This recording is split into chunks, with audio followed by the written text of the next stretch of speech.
Pode até diminuir um pouquinho, porque costumo gritar, hein? Pastor aqui é do fogo. Aliás, que louvor bonito, gostoso, né? Eu estava ali meio assim devagar, aí eu vi a irmãzinha aqui, a mais novinha, provavelmente, né? Moreninha, como é que ela chama? Luísa. A Luísa cantava num fervor. Eu falei, meu Deus, deixa eu entrar nesse embalo, né? Que benção. Parabéns, Luísa. Parabéns, louvor aí. Uma benção estar aqui com os irmãos. O pastor Marioto me deu um gelo aí alguns meses, né? Já tem uns 3, 4 meses que ele não me convida para pregar aqui. Né? Não é por isso, não. É porque foi questão circunstancial mesmo de agenda. A igreja primeira passou por algumas mudanças pastorais, né? Então, todo esse processo exigiu um pouco mais da nossa presença ali. E é um prazer, uma alegria estar com os irmãos. Talvez alguns não conheçam a Francis, que é a minha esposa. Fica de pé, Francis. Isso, essa é a mulher que me aguenta. Lá na igreja, na primeira igreja, eu vou mandar fazer um nicho para colocar a imagem dela. É uma santa essa mulher, né? Mas eu estou acompanhado da outra santa, Rosane, com o presbítero Fernando. O presbítero Fernando é presbítero lá do nosso conselho, faz parte lá, né? Junto com a nossa equipe, o pastor Marioto também compõe lá o nosso conselho, e a gente agradece a Deus. Geralmente, quando eu pego carona para os irmãos assim, é uma estratégia pastoral. Quando eu volto, né, para casa, a gente fala assim, nossa, me deu uma fome. Toda vez que um pastor fala que está com fome, os membros sensíveis, pastor, o que o senhor quer comer? Aí é o prato cheio, né? Eu estava pensando naquele filé lá do Babo Américo, né? Mas qualquer marmitex serve. Mas, pastor, não tem marmitex essa hora. Então, vamos para o Babo Américo.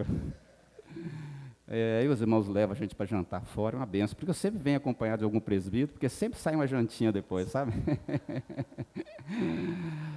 Brincadeiras à parte, muito bom estar aqui com os irmãos. Falar de recomeço é falar da nossa própria vivência. Dificilmente alguém vive a sua história sem passar por uma experiência de recomeço. Ela pode acontecer no ambiente de trabalho, pode acontecer no ambiente familiar, de repente uma fatalidade, né, uma tragédia que muda os rumos da família. E fato é que recomeçar, né, pode ser também a necessidade que emerge depois de um tempo de fracasso, né, de infelicidade, de infortúnio da nossa vida. E fato é que recomeçar é sempre algo muito interessante e importante para a nossa vida e para a nossa história. Eu vou ler o texto que está em Gênesis capítulo 8, verso 20, até o capítulo 9, verso 3. Esse texto servirá aqui para a nossa reflexão. Diz assim a palavra: Depois Noé construiu um altar dedicado ao Senhor, e tomando alguns animais e aves puros, ofereceu-os como holocausto, queimando-os sobre o altar. O Senhor sentiu o aroma agradável e disse a si mesmo: Nunca mais amaldiçoarei a terra por causa do homem, pois o seu coração é inteiramente inclinado para o mal desde a infância, e nunca mais destruirei todos os seres vivos, como fiz desta vez. Enquanto durar a terra, plantio e colheita, frio e calor, verão e inverno, dia e noite jamais cessarão. Capítulo 9. Deus abençoou Noé e seus filhos, dizendo-lhes: Sejam férteis, multipliquem-se e encham a terra. Todos os animais da terra, desculpa que eu acabei esquecendo de passar aqui o texto. Todos os animais da terra, obrigado, querido. Todos os animais da terra tremerão de medo diante de vocês. Os animais selvagens, as aves do céu, as criaturas que se movem rente ao chão e os peixes do mar, eles estão entregues em suas mãos. Tudo que vive e se move servirá de alimento para vocês. Assim como dei a vocês os vegetais, agora dou todas as coisas.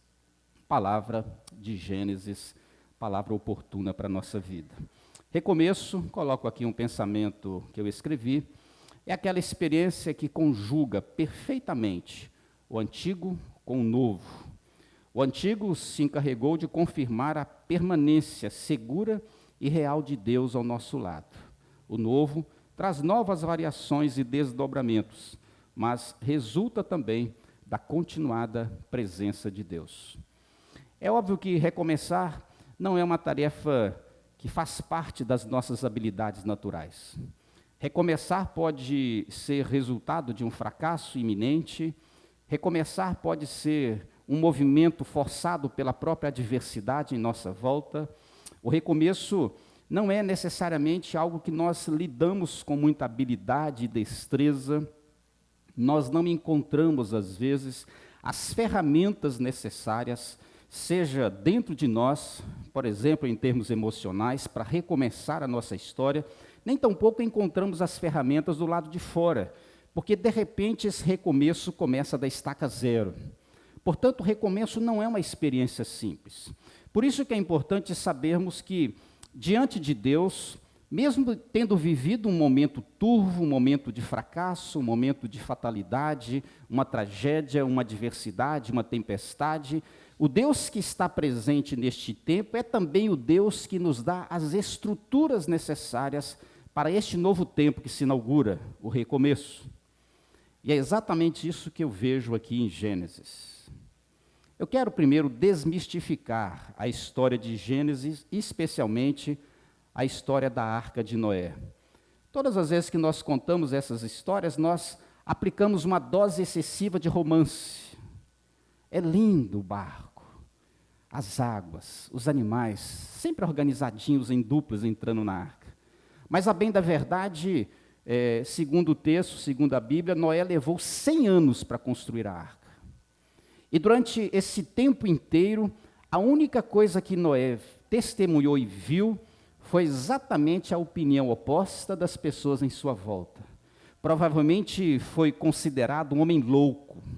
Imagina, um homem louco também porque anunciava algo que ninguém conhecia. A primeira chuva que cai sobre a terra é o dilúvio. Nunca tinha chovido na terra. Imagine você anunciar alguma coisa inédita, onde as próprias pessoas faziam chacota de Noé. Depois diz a Bíblia que Noé fica 1 ano, mais ou menos, sobre as águas.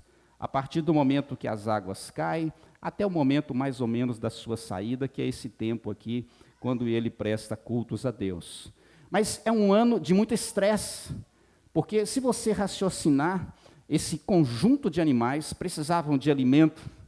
Esse conjunto de animais, muitas vezes, precisavam ser separados, distantes uns dos outros, para que não se agredissem, não se matassem, não se consumissem. Agora, você que tem um cachorrinho em casa, ou às vezes tem um cachorrão, quando o seu cachorro toma um banho de chuva e ele volta para dentro de casa, o cheiro, né, fica a 3 quilômetros. Imagine uma arca cheia de bichos. Já chegou perto de um elefante? Eu já cheguei. Fede horrores. Imagina o cheiro da arca. Não pense você que lá tinha fragrância para que Noé suavizasse esse momento. Noé tinha pouca gente. Quanto serviço! E outra coisa, imagine as fezes. Você recolher fezes de centenas e centenas de casais de animais. Portanto, esse 1 ano não foi uma lua de mel. Esse 1 ano não foi apenas uma aventura firmada no folclore que muitos crentes usam para enxergar a palavra. Foi um tempo difícil. Por isso eu vejo aqui a necessidade de um recomeço. E Noé nos ensina alguma coisa, algumas lições muito importantes. Recomeço, a vida que precisa prosseguir, porque depois destes tempos difíceis, ele recomeça com a sua família. 3 lições práticas para o meu e o seu aprendizado. Primeira coisa é que ele sempre leva em conta a questão dos compromissos. Diz o texto que depois que Noé saiu da arca, ele construiu um altar dedicado ao Senhor, versículo 20. Tomou ali os animais e aves puros ou não impuros e os oferecem como holocausto sobre o altar. Depois de uma sequência de estragos causados pelo dilúvio, a primeira iniciativa, a primeira providência deste homem foi de levantar, erigir um altar ao Senhor. Veja que muitas vezes, depois de um tempo de tragédias, de fatalidades, de dores, de perdas, dias que não trazem à nossa mente o consolo de um significado, por que tudo isso, para que tudo isso, nós não encontramos muitas explicações, muitas razões para que esses eventos tenham ocorrido na nossa história, especialmente recentemente, iminentemente, mas esse homem não faz como a maioria de nós fazemos. Geralmente, depois de um tempo difícil, nós reclamamos, lamuriamos, choramos, lamentamos. Mas o recomeço deste homem é caracterizado por essa iniciativa, essa tomada de decisão. Ele levanta um altar ao Senhor e oferece sacrifícios. Havia ali um misto de sentimentos, de gratidão, de louvor, de exaltação, de humilhação. Um homem cujo coração está completamente voltado para Deus. E ele faz isso exatamente para mostrar que, na verdade, o seu propósito, ou também o propósito de Deus no recomeço da sua vida, começa colocando Deus em primeiro lugar. Deus precisa estar em evidência. Quando Jó recebe aquela avalanche de notícias trágicas, a Bíblia diz que ele rasga a sua roupa, que ele se envolve, veste pano de saco e se rola e rola no pó, e diz a palavra que ele bendiz o nome do Senhor.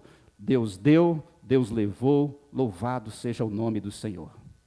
Não existe tragédia, não existe perda, não existe dor suficiente em tamanho para impedir a sua expressão de adoração. Deus continua sendo o Senhor da minha vida e da sua vida. E todo recomeço fica bem melhor quando o Senhor está à frente de todas as coisas. Eu fico imaginando, e você deve concordar comigo, porque Noé e a sua família não eram pessoas que viviam às margens do mar, não eram pescadores, não eram pessoas acostumadas com leitos de rios, com mares ou com barcos. E esse cidadão fica 1 ano confinado numa arca. Depois de 1 ano no barco, para quem nunca andou de barco, provavelmente, eu sairia pulando de alegria em qualquer pedra eu beijaria, qualquer morro eu agarraria, qualquer árvore eu daria um beijo, um abraço, não é? Noé não faz nada disso. Ele simplesmente toma as primeiras pedras e presta um sacrifício a Deus. Ele não desfruta da nova terra. Ele desfruta do Deus, sempre o mesmo Deus. Aquele que esteve lá atrás e aquele que está aqui hoje. Recomeçar é importante, mas para recomeçar de forma adequada, é fundamental começar em Deus. São estas as melhores vias, as mesmas pegadas, a mesma experiência, a mesma fé, a mesma gratidão. Em contrapartida, isso nos adverte para que não façamos as coisas segundo os nossos próprios moldes. Começar pelos mesmos caminhos que não funcionaram, pelas mesmas pegadas que deram errado, e cometendo os mesmos erros. Tais decisões não garantem um bom recomeço. Recomeçar bem significa considerar e estabelecer Deus como prioridade na vida, não apenas no recomeço, na experiência inaugural, mas no recomeço contínuo, para que os altares continuem sendo edificados.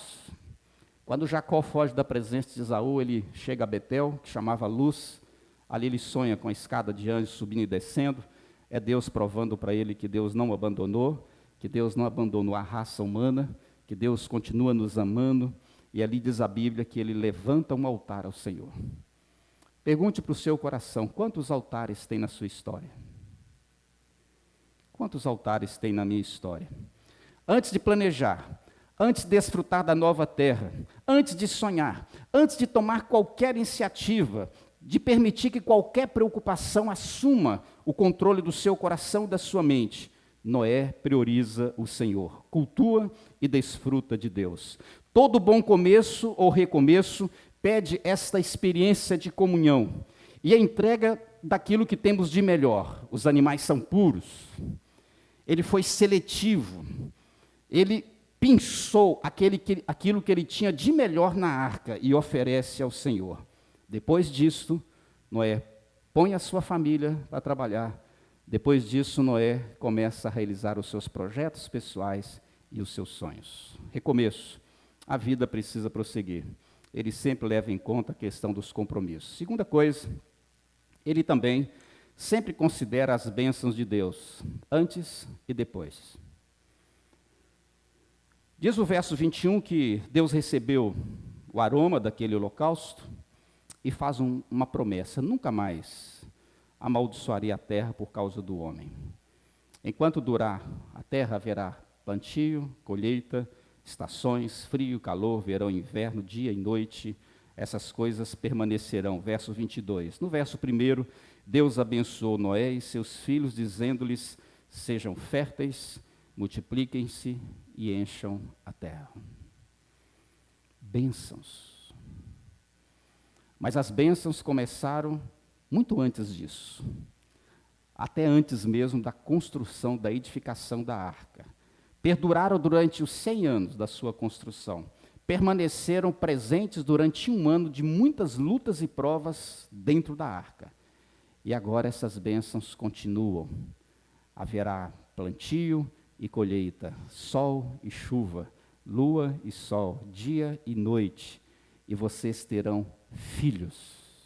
Bênçãos presentes.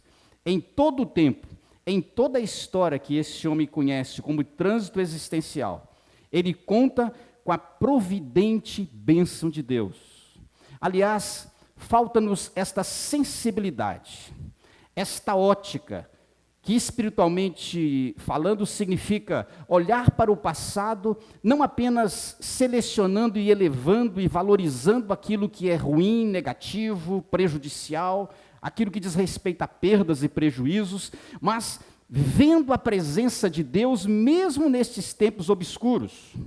É também a capacidade de perceber, ainda que há um projeto de vida ainda para ser desenvolvido, Noé e sua família estão no nada, estão na estaca zero, não possuem sequer uma habitação, mas perceber a presença de Deus, que não só nos abençoou na viagem, mas preservou a nossa vida e nos mantém agora na sua presença. E para que o futuro não seja descompensado com o perigo da sensação da ausência de Deus, Deus promete bênçãos. Eu vou abençoar a terra, vocês vão se alimentar dela, vocês terão filhos, eu vou cercar vocês de muitas alegrias. Bênçãos de Deus. Noé contou com as bênçãos de Deus. As bênçãos de Deus estiveram presentes na vida de Noé, quando Deus retira Noé e sua família do meio da corrupção. A maldade dos homens não tinha limites. Deus resolveu punir toda a face da terra e toda a raça humana por causa do seu pecado. E agora, em terra firme, a primeira coisa que o Senhor faz é abençoar Noé e a sua casa. De certa forma, esta arca é uma configuração, lá do Antigo Testamento, daquele que nos salvou da corrupção. Aquele que nos tirou e nos removeu dos piores lugares da nossa existência, dos quadrantes mais obscuros da nossa história. Gente sem esperança, sem paz, sem alegria, sem perspectiva para a eternidade. Gente que vive inserida neste mundo, preocupado apenas com as coisas do mundo. Gente que não consegue levantar os olhos e criar o sonho, mas ao mesmo tempo estabelecer a certeza de uma eternidade com Deus. Jesus, a nossa arca, aquele que veio para nos salvar, nos tirou da corrupção, nos colocou debaixo da bênção de Deus, e agora nos faz estabelecer uma nova terra, onde há sempre paz, esperança e coisas do tipo. É tremendamente arriscado recomeçar algo na vida sem ter a consciência de que nós precisamos das bênçãos de Deus. As bênçãos de Deus não são apenas favores episódicos, são expressões contínuas da fidelidade de Deus que não cessa nunca. Até nos momentos mais complexos, a sua tristeza pode durar a noite inteira, mas a alegria vem pela manhã. Deus é meticuloso, detalhista. Deus é próximo, íntimo. A motivação que encontramos está aqui. Quando falamos e pensamos nas bênçãos de Deus, reconhecemos a necessidade de uma dependência maior dEle. Que essa dependência das bênçãos de Deus seja muito maior e mais presente no meu coração e no seu, do que a dependência de nós mesmos e dos recursos que possuímos. Até porque depender de Deus é muito mais do que depender de eu mesmo, ou de mim. É muito mais desfrutar de Deus do que desfrutar dos recursos e ferramentas que eu possuo. As bênçãos de Deus também significam uma garantia excelente para o caminhar. a garantia de bom êxito. Sem as bênçãos de Deus, todo homem está muito vizinho, próximo ao fracasso. A bênção de Deus é a razão de todo bom êxito, de toda prosperidade. Porque sou eu que conheço os planos que tenho para vocês, diz o profeta Jeremias. Planos de fazê-los prosperar e não de causar dano. Planos de dar esperança a vocês e um futuro. Então vocês clamarão a mim, virão orar a mim e eu os ouvirei. Vocês me procurarão e me acharão quando me procurarem de todo o coração. Jeremias 29, 11 a 13. O Éden é uma das figuras mais exemplares das bênçãos de Deus. Você imagina, numa visão matemática, você tem um bosque, onde você tem ali à sua disposição 999 frutas. Uma só, Deus recolhe, escolhe para estabelecer uma restrição, uma limitação. Mas Deus te serviu com 999. Mas infelizmente nós, em Adão, tocamos, provamos e comemos daquela que estava restrita. O coração humano é um coração muito próximo da insatisfação. Segundo a palavra, a maioria dos nossos pecados dizem respeito a uma insatisfação que perdura e que existe na raiz da nossa alma. O marido trai porque está insatisfeito com a esposa. O cara é desonesto porque está insatisfeito com o seu salário. Adão e Eva traíram o Senhor, quebraram a sua aliança com o Senhor, porque se deixaram levar por um fruto agradável aos olhos e aparentemente ao paladar. Assim somos nós. Nós abusamos das bênçãos de Deus. As bênçãos dizem ao coração quanto dependemos dele. E é isso que faz e que dá prosseguimento, continuidade à nossa história. Essas bênçãos dimensionam mais facilmente o tamanho das nossas carências. E especialmente a constância da nossa dependência. Quando Davi falava da sua trajetória, do seu bom êxito, do seu sucesso, ele diz assim: tu és o Deus que me tirou por detrás das cabras. O trabalho mais humilhante, o homem mais insigne, mais insignificante. Deus recolhe esse homem por detrás dos rebanhos e o coloca em evidência como rei de Israel. É Deus. Existe um problema que a nossa sociedade tem, é que quando a pessoa é bem-sucedida em qualquer coisa, ela começa a criar confetes e outdoor em seu próprio benefício. É o famoso estrelismo. Né? Nós temos que tomar muito cuidado com isso. Porque nada do que eu tenho, nada do que eu faço, de fato pertence a mim. É bênção de Deus, é dádiva do Senhor. Quando eu recebo uma grande bênção de Deus, eu fico pensando assim, esse Deus é extraordinário, porque eu não sou absolutamente nada. Até porque nós não somos tão extraordinários assim. Geralmente nós presenteamos quem é bonzinho, quem é legal, quem é atencioso, né? Quem nos dá um presente. Mas Deus não. Deus presenteia gente que não tem mérito nenhum, eu e você. Bênção de Deus. Moisés, mostrando a sua carência e a sua constante dependência, ele diz assim: se a tua presença não vai comigo, não nos faça subir deste lugar. Eu não quero conduzir o povo de Israel, Êxodo 33, 15, sem a tua presença. Bênçãos de Deus, que fazem da nossa vida um objeto capaz de passar pelas piores perdas, mas se erguer e recomeçar. O recomeço, ele sempre considera as bênçãos deste Deus antes e depois. E a última lição, ele também sempre valoriza a continuidade dos sonhos e planos. O que é interessante do recomeço é que nós temos um Deus de um coração abrangente. Nós temos um Deus expansivo, um Deus que se dilata em graça. Não existe nenhuma área da nossa vida que tenha suficiência para se ocultar de Deus, para se esconder de Deus. Inclusive, existem necessidades na minha própria história que eu mesmo desconheço. necessidades na minha história que eu nunca pedi a Deus o suprimento delas, mas Deus supre. É por isso que Paulo diz que jamais penetrou em coração humano, numa perspectiva eterna, aquilo que Deus tem preparado para aqueles que o amam. Mas essa perspectiva não diz respeito apenas à eternidade, existem coisas que testemunham isso, os cuidados, as bênçãos de Deus mostram isso, e Deus está dizendo assim, os seus sonhos, aquilo que são necessidades, aquilo que são importâncias, os seus planos pessoais, hão de ser contemplados, numa elasticidade que só a graça é capaz de oferecer. E Deus diz, sejam férteis, multipliquem-se e enchem a terra. Tudo que vive, verso 3 do capítulo 9, tudo que vive servirá de alimento para vocês. Assim como eu dei os vegetais, antes eles eram herbívoros, agora nós podemos comer todas as coisas, porque Deus nos serviu. A ideia dessa palavra é exatamente a promessa e a fidelidade de Deus se espalhando pela nossa história sem interrupções, em todo o tempo, em toda instância, em todo momento.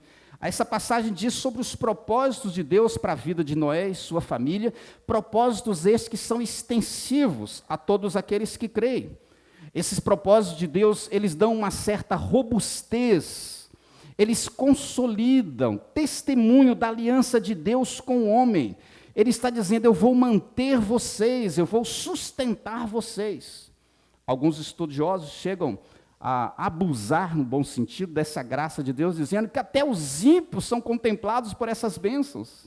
O sol recai sobre eles, a chuva recai sobre eles, eles também desfrutam das colheitas.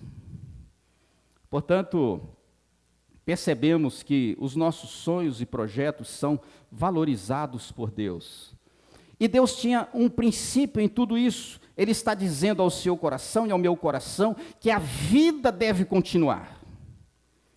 Aliás, em nossa trajetória, por melhores que sejamos, ou por melhor que seja, por mais bem-sucedida que seja, nós encontramos sim barreiras, impedimentos, enfrentamentos que querem nos privar da bênção da continuidade.